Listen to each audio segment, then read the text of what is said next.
Okay, the hills have eyes, or the, I don't know, the mud flats have eyes, something like that.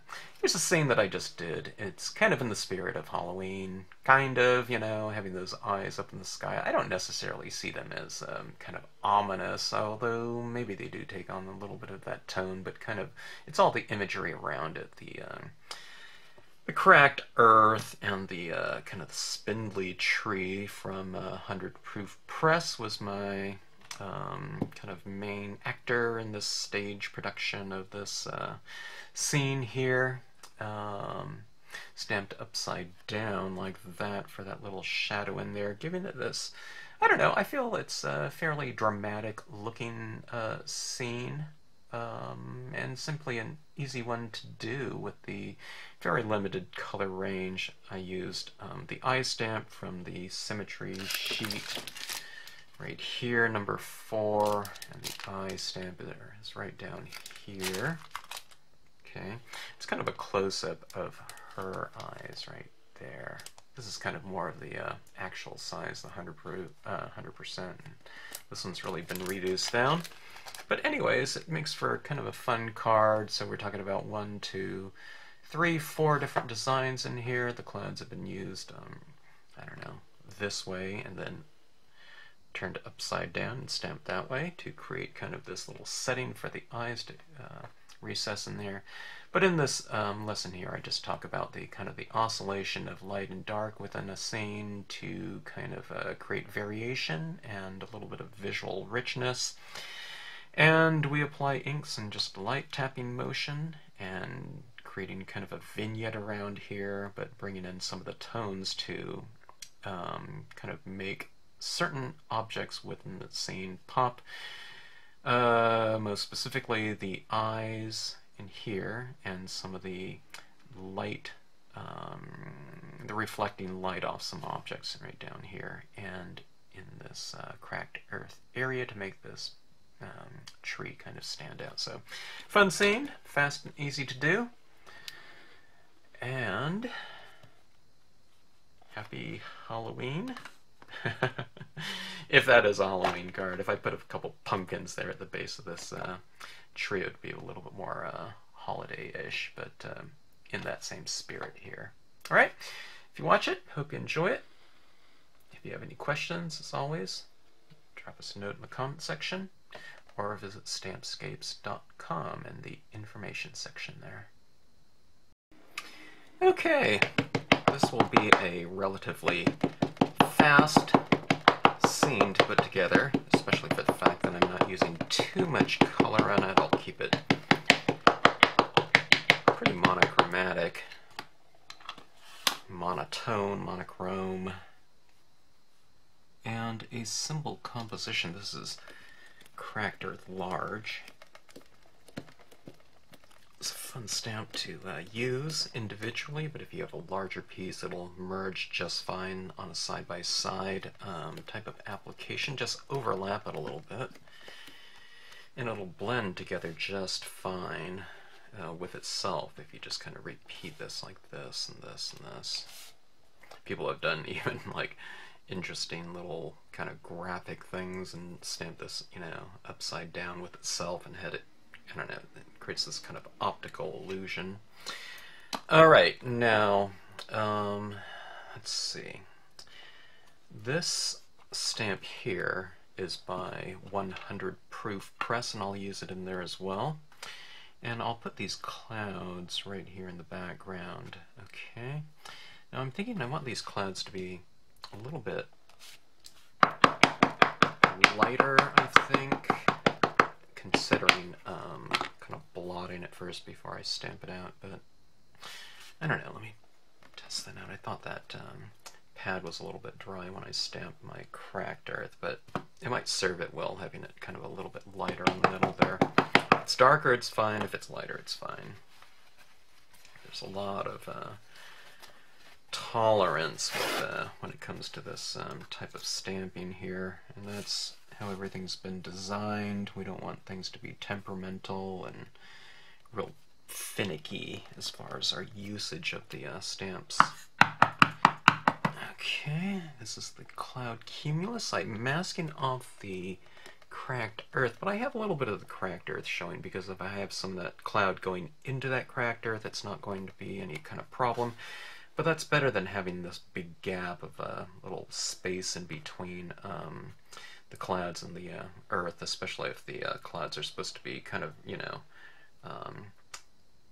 right on that horizon or coming up from the horizon.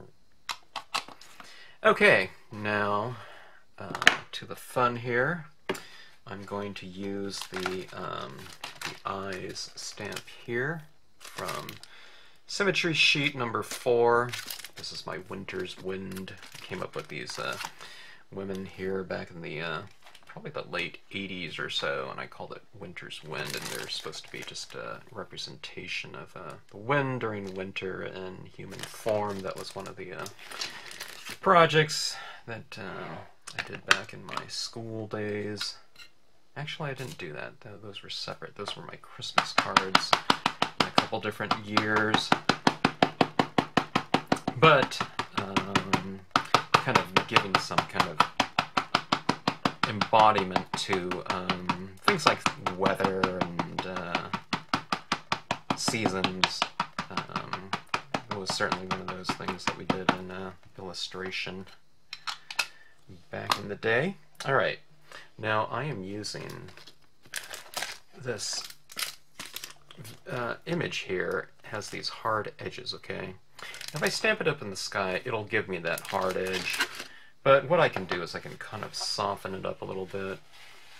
I don't need it to perfectly merge out, okay? I don't care if this is a hard edge line. I mean, it's kind of something that's not necessarily realistic anyway. So if I have it kind of more graphical, where that image just is kind of more rectangular in shape, I'm fine with it. But I can kind of blot off a good portion of the outside edge, especially on the right on the perimeter, and then I kind of blot it a little bit to remove some of the ink. Now, I mean, I've blotted off a lot of that ink, but I really don't need to mask off the clouds too much, or if any, but if you want to just be a little bit more careful, do something like that. Have some of the clouds showing too, so you don't get that big gap in between, like a hard edge paper towel and your clouds. If the eyes are supposed to be kind of recessed and, or kind of emerging from the clouds, or just right behind it, or whatever, just kind of have them integrated a little bit with the clouds, right? And we'll go about like so. I guess I'll go with this edge kind of off the page over here, off my quarter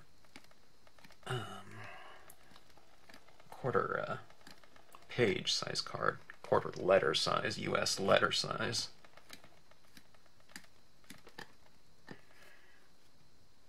Alright, this is my first impression. I had to cut a new stamp today because I couldn't find my old one for some reason. Alright, there we go. And the eyes coming right out from that background like that. See that? How it kind of merges in with that cloud because I've undermasked, my cloud a little bit, something like that. Have a little bit of it showing. And then it merges in because you can see it's kind of lighter up here. It was lighter all around the perimeter, but that fits in pretty well, I would say. Alright, now, I mean, I could have stamped out my cloud over the top of it to begin with, but I thought I would stamp that out first and see how it looked, and then I'll bring in this cloud over the top of it so it looks like it's really kind of peeking out from the background. I'm going to stamp out that tree last, I think. I think that would be a good one to stamp in a Versa fine black, something nice and bold. Okay.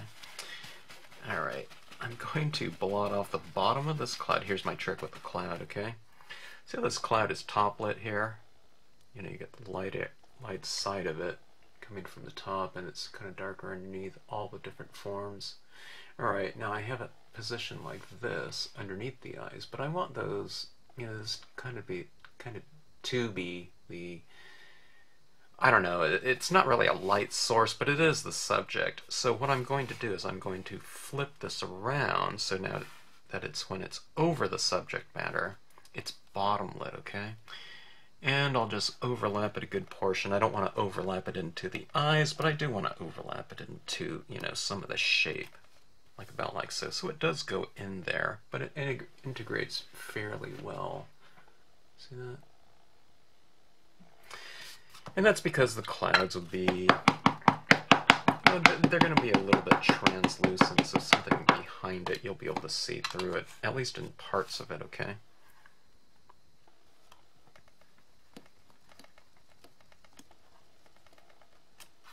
And you get it like that, so it's nice and sandwiched in there, see that? Alright. This is going to be an easy coloring job now. In terms of the color scheme, I'll just be using black. I could use gray, but let's just make it easy. And let's just keep it with black ink. Okay, let's see. See if I have a clean applicator here. Alright, that looks blue. There's probably some blue ink on it that's dried. But here we go. I'm going to want to tone this in to give this a little bit more volume and definition, okay?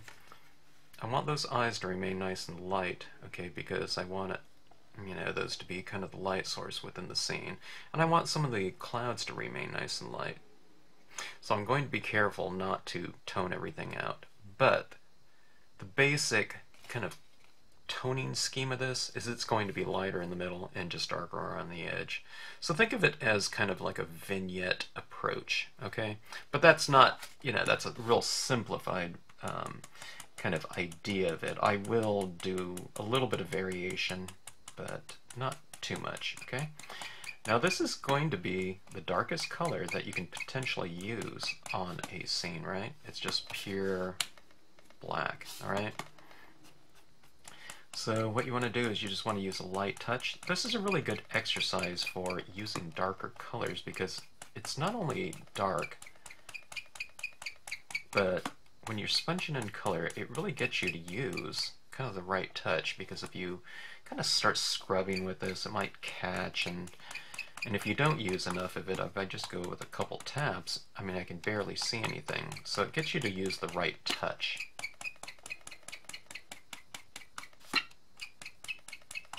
Here's the real light touch and applying your tones, okay? And like I said, it really gives you a really good kind of feel for the application process with your darker tones, okay? And if you're using a really light color, it's good to squeeze a little bit out and spread it around. But this is just using just straight black, so see that? And just a few little tones like that, and look at that cloud right there, how it's kind of defined it, and it's given it a little bit more kind of a visual weight and shading, okay?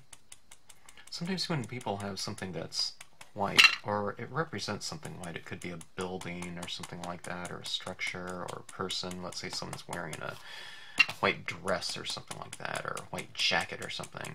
Sometimes they color everything else out in the scene, but they don't color in the thing that's white because they figure it's white. But you know, this is a white pad right here, but as soon as I put some shade over it, you know, this part is a different color, right?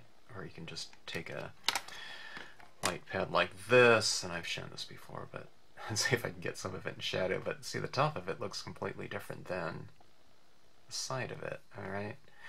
So there are different values in terms of the different planes on an object. Here's a pen right here, and this is all white, right? But as soon as you get some of it in shade, I don't know, I got this top lighting, but I could see it underneath here. It's a darker version of that white. Or if I had that pen or something like this, and it was a bright sun, you know, sunset or something like that, that white would be, you know, more reflective of the colors of that sunset of your light source. So, okay. So color your areas that are, you know, represent something white accordingly, okay? It doesn't mean you have to put too much, but I'd put a little bit of something on it, okay? See right here, I've just kind of placed a little bit of tone, and I have some of those clouds white. So see how it looks like it's, you know, there's more light direction. I think it's more interesting that way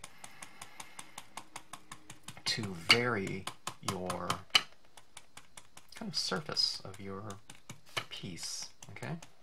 Not just in a scene like this with eyes or something like that, but, you know, this could be a moon, or it could be a sun, or just some stars or something like that. Do something like that. You know, place a little bit of tone around something and leave the, you know, white of the paper where it's closest, or in the direction where it's kind of facing your light source.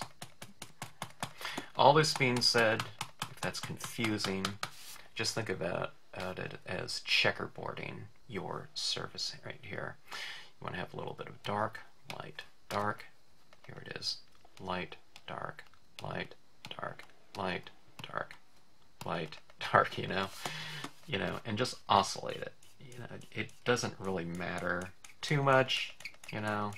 I don't know if I bottom light these clouds, but like say on this cracked earth down here, I'm just kind of putting a little bit of vignette around it. I'm putting some tone around my sides like this. And it looks like it's illuminated down there. It looks like there's a spotlight or something like that. But I could bring in some tone, you know, just to vary it a little bit. It doesn't have to be a perfect circle of light in the middle or something like that. You can vary it, and where you kind of place that tone, it's really up to you, and where you place the shadow, it's really up to you. And don't think of it as right or wrong or something like that.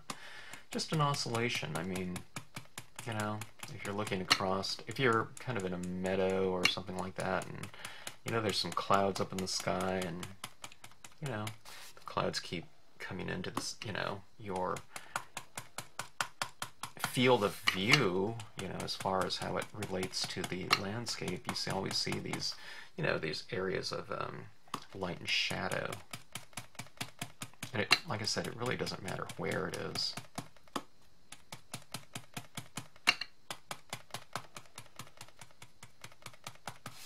And also, what I'm always saying on these scenes like this, when you're creating something on paper like this, it's not like we're, you know, trying to necessarily replicate something that we see in nature. We would certainly wouldn't see those eyes like that, but you don't have to, let's say I had a sun or something like that there. You don't have to see this as something like akin to what a camera would capture on film. I think it's much more kind of effective if you see these as kind of more stages, like a scene from a play or something like that, or, you know, any type of you know, live, you know, performing arts type of situation. And if you see this as a stage and you are a lighting director, that means you can put lights wherever you want. You can focus your spotlight on something. You can bring your viewers' attention, your audience's attention, to whatever you want them to look at by illuminating something. Except in our case, we're not illuminating, we're creating the shadow, but where we leave the illumination, that's where, you know, it's kind of akin to a spotlighting. So you're kind of spotlighting something, you know, with shadow. Okay, I think that's about it. Nice and kind of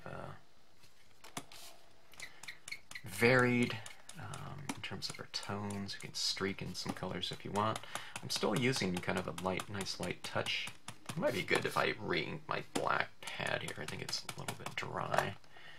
Let's get a little bit of a stronger vignette around the edges of the card. So I'm just re-inking my pad here. And, alright, now be careful when you re-ink your pad, it's super, super juicy, so I'm going to adjust my application rate accordingly. If it's going on really fast, I'm going to stay on the edges longer so that the ink applies in a slower application process, okay?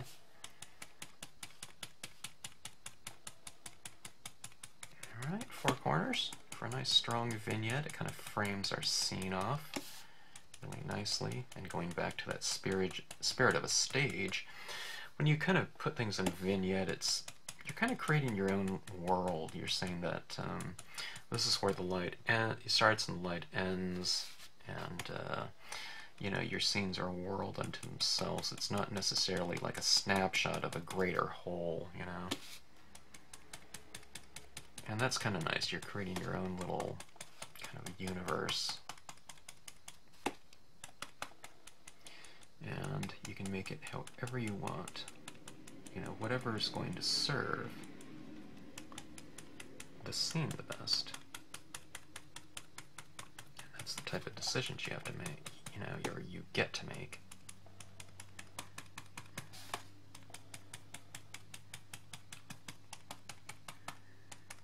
Kind of see adding a little bit of tone onto the face here. It kind of, she kind of recesses back into the scene a little bit, and it also brings out the eyes a little bit more by bringing in some tone around them, but not into them, okay?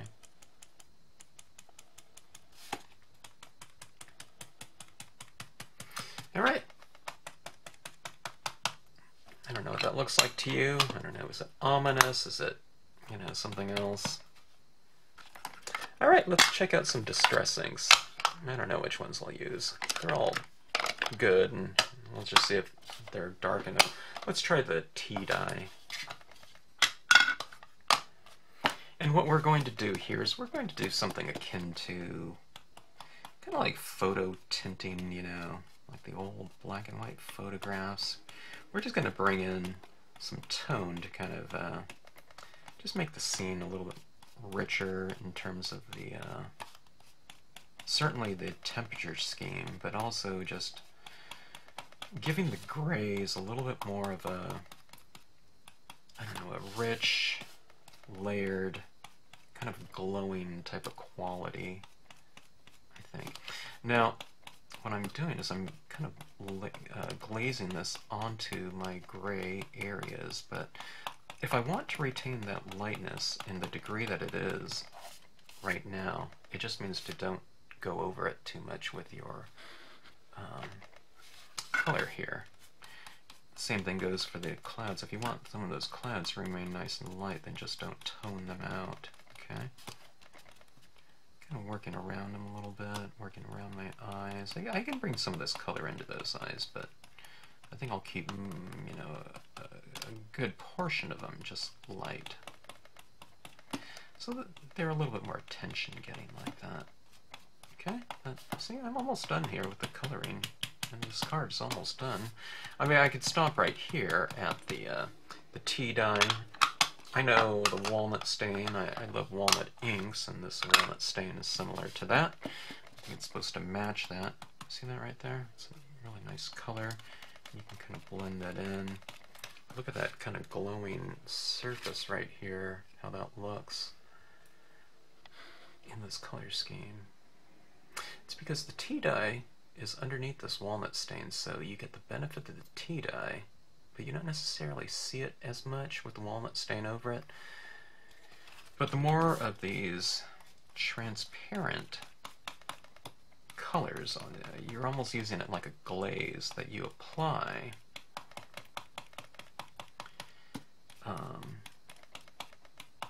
The richer the end result can potentially look, okay? Because it kind of glows that way when you do all those layers in there. It becomes a little bit more built up. It doesn't mean you have to go real dark, you know, from your previous color. I would just take it up as incrementally as you can, if you have the colors. I mean, there are some colors that, you know, you might layer in there. Like if I used old paper or antique linen, I don't know if you'd be able to see it at all. They're so light, but you can try it. and see if it looks a little richer to you and deeper in terms of the color saturations.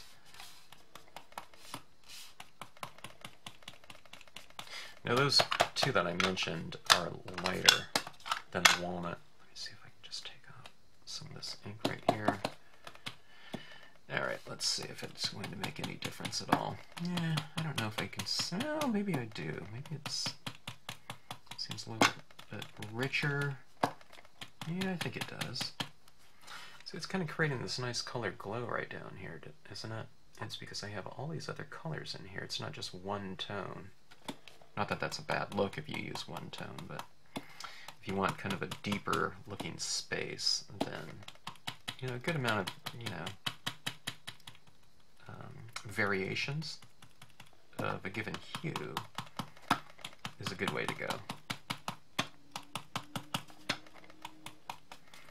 Alright, so we have a nice glowing surface here. I've left a little bit of light, dark, light, dark, light, dark, light, dark. See, that's kind of your oscillation there. And if it's too light in some areas, you can just go back in and add some more tone to it if you want to. I can add more black in here if I want to, if I decided I wanted to do that. There's no point where you can't go back. You can't necessarily reclaim the point of the paper here, without some kind of bleaching technique or something like that, but otherwise, looks okay. Okay, let's put this... It's kind of the lone tree type of thing down here. Let's go with a VersaFine to give it a nice, real crisp black impression.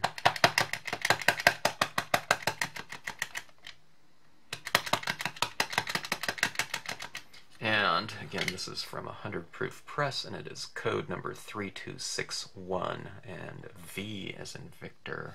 Actually, the V comes before the numbers. Okay, I'm just going to do this dead center, I guess. Kind of that centering right there, they call it, well, I don't know if they call it, but it could be considered something like dramatic balance. We have something like completely lined up down the center. Alright, this is pigment ink. It's going to take a little bit of time to dry, maybe overnight, so I'm going to be try not to touch it too much. Alright, here's my tree like that. Now I think I'm going to try to create a little bit of a shadow, so I'm just going to, it's not going to be a perfect mirrored shadow impression, of course, but I'll just kind of match it up as the best that I can down below here, just matching up that tree trunk. Like that. So like that. Be kind of interesting to put something else out, maybe on the edges. I don't know, could use some other type of subject around there, I'm not sure. You can always try it. Okay, I'm adding a little bit more. That came out really black, okay? But I think I'm going to add in a touch more black on my four corners, just to kind of match that level of value. I don't know, black can have an intensity, and I'm trying to match that too. Intensity is more a matter of brightness and hue, like color, but I don't know, it does look much richer there, that VersaFine, so trying to match that a little bit in some area, which could be just some black on the four corners, okay? So it kind of contains it a little bit more by having these darker edges. And with the re-inking of the pad there, it's giving me a little bit more ink to apply. And there we have it. And this is one of those scenes, I don't know, sometimes I do these kind of color tints, and I don't add in too much of things like pigment ink or white gel pen. Although you certainly could, but I don't know. Well, let's see if that'll look okay. Alright. Let's see, get my white pen. This white pen is just about empty. If it is. It is completely empty. Alright, I need my white pen. Let's see if any of them are working.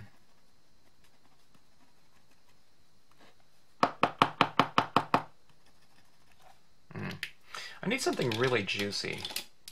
Alright. Here we go. This is a 0.7 Uniball Signo. Alright, now the problem is, I was going to put it on some of these branches here, but this ink is still really wet. I don't know if you can see it. You might even... sometimes you can kind of see it puddled up a little bit. Let me see if I can get a few little dots. Yeah, okay, it's applying just fine. I thought I might be applying wet into wet a little bit.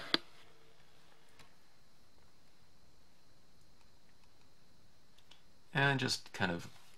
The eyes are white there, so that's my kind of light source, so I'm putting some of this on these branches to kind of create a little bit of a visual dialogue between the two kind of focal points of the scene. We have the eyes, and the light from the eye light is reflecting off some of the branches, you know.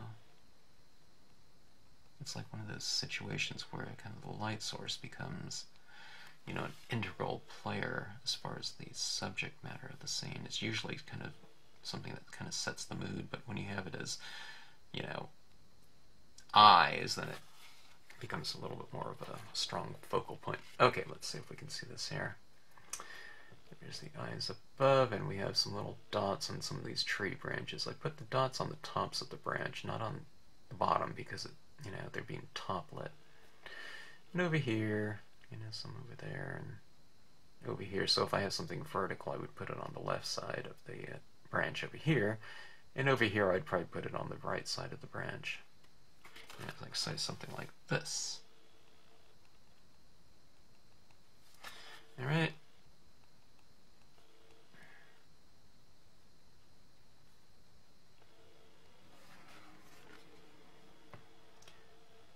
Catches the light a little bit. Okay, that's it. It's kind of, I don't know, it's a little bit of different type of Halloween card. It's kind of in that same spirit, though. You know, the all watching eyes or whatever. I used to do this, I think, with some rocky peaks in the background. I think I called it The Hills Have Eyes. Kind of in the, if anyone knows the name of that, or is familiar with the name of that movie from the 70s, maybe? I don't know. But anyways, a fairly quick and easy scene. I think it's fairly dramatic and certainly fun to do. And, you know, no fuss with those kind of the black application and just a little bit of color tinting. So anyways, hope you enjoyed it. Thanks as always for watching.